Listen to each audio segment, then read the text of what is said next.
Moreboysmunetsi pamwe chete nemamwe masocialites vese have agreed kuti pakwira Nyathi mazuvano apa pakutoda manager, otherwise zvinhu zvinogona kutokanganisika. Welcome back to your channel. Please don't forget to like and subscribe. If you are building a big brand, sera iwepo pane nyathifamily apa, yes, zvakatanga zviri zvidiki, but for now vakunida to appoint a manager.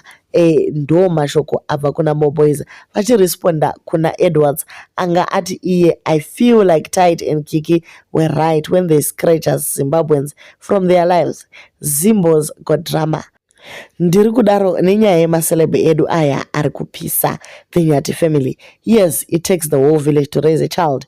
Everyone akaisa ruoko pavana ava zvese zvinofamba zvakanaka. Asi wese akaisa ruoko pavana ava, they do appreciate all the time. But I feel like people are now fighting about who is who in their life. If you help them with all your heart, God will surely bless you. People should stop claiming these kids. Their hard work put them pavari nhasi. Namwari wavanonamata. Let the kids be. Stop hostaging them on hostage. Hey, Chirungu, holding them hostage. Okay, so Moreboys avangoya ipapo ndokuti vedweka, one of the most important thing for them to do is to appoint a manager. If we can get help nemunhu ari professional, zvinenge zvatifambira zvakanaka. I am worried that people are taking advantage of that vacuum. Umwe ari kuti dove yavono, umwe unoti ngatisanganei pakati, vamwe ndo vanoti takutengerai mapamsi chino nechino nechino. Yes, people are doing well to support the Nyathi family, but pakadai so apa pakutoda kuti vaite careful, otherwise vachaita mama collaboration achavawisira pasi. Manager will definitely do so that even if Mr. Munetsi, who wants to discuss business, he should go through the manager. This will avoid a situation yekuti Mr. Munetsi vasatore advantage yekuti ndivo vakatanga kushanda navo, saka they must always listen to him. Vanogona kuzopedzisira vakutya even to express themselves, even vachitya mafans angu. Ndo mashoko ari kubva kuna vamunetsi aya.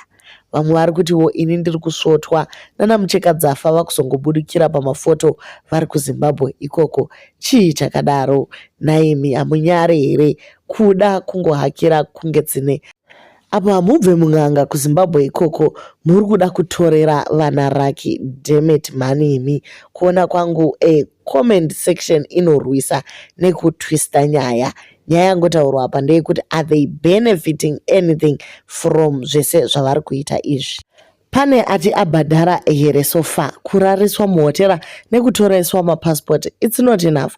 I saw more Zimbabwean comedians using them for maskits for poster kumapage avo, and they get paid here in return. Ndo pavaya pavanozoti kana ivo postawo zvinhu izvi vanobva vangorohwa necopyright. Guys, I never saw them signing any contract except a great up. I feel like wese afunga fame is rising using them. So maZimbabweans vakangoziva kuti pangoita viral apa, vanobva vada kungohakira vova part of that dream, and in no time vana ava vanga vachingozvitamburira, guys, vachingogara mumukuku. And mazim socialites wayo, no one even organized a GoFundMe kuti tine mama socialites edu ari kugara mumukuku vachitambura nemwana chino.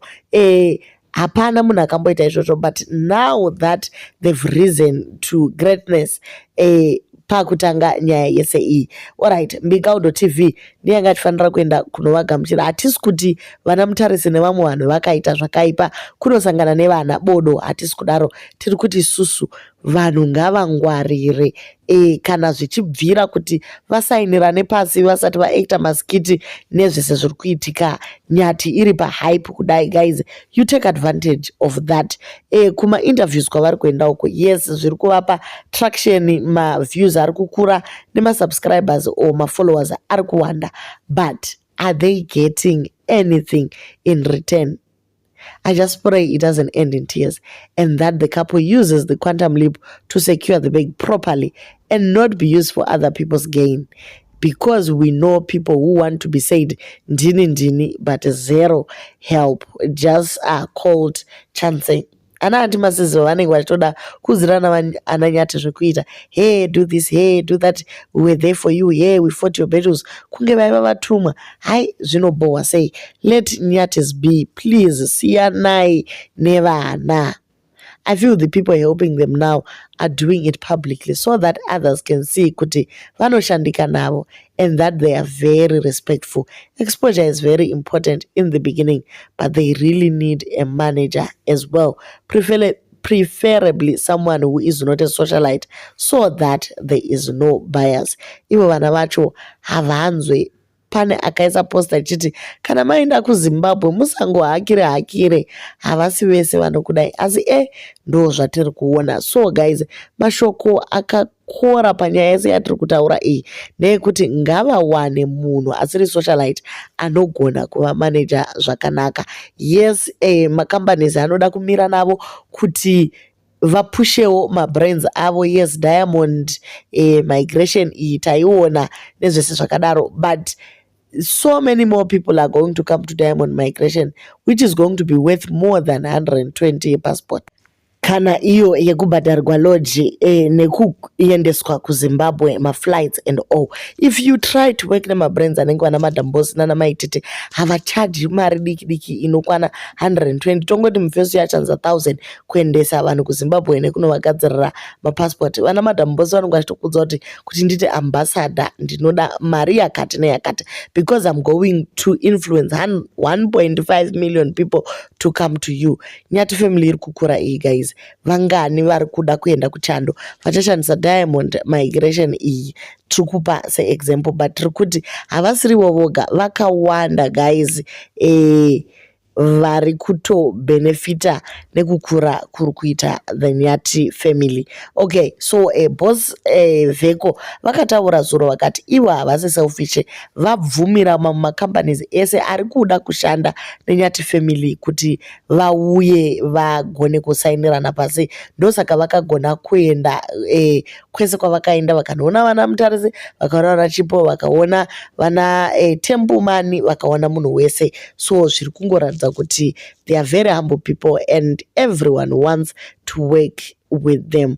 Alright guys, saka isusu tiri kungoti cut vekwaNyathi chidzokai lucky risati rapera, because kuZimbabwe uko vanhu vari kubata chese vakangoona kuti imi mune raki mogona kungoswera matosvetwa. Ndo zviri kubva mumacomment section guys. Don't shoot the messenger, veduwekani ndokumirawo zvangu, but do leave your comments on what you think kuti zviri kuitwa neNyathi family zviri safe here kungoita makolabo nemunhu wese, because the last time they had a collabo vakabviswa monetization. But quality picture muri kuiona sei guys? Inonzi iPhone iyoyo investment. Pano tokandirwa chivideo chiri high quality. Aiwa Nyathi family zviri kudadisa izvi.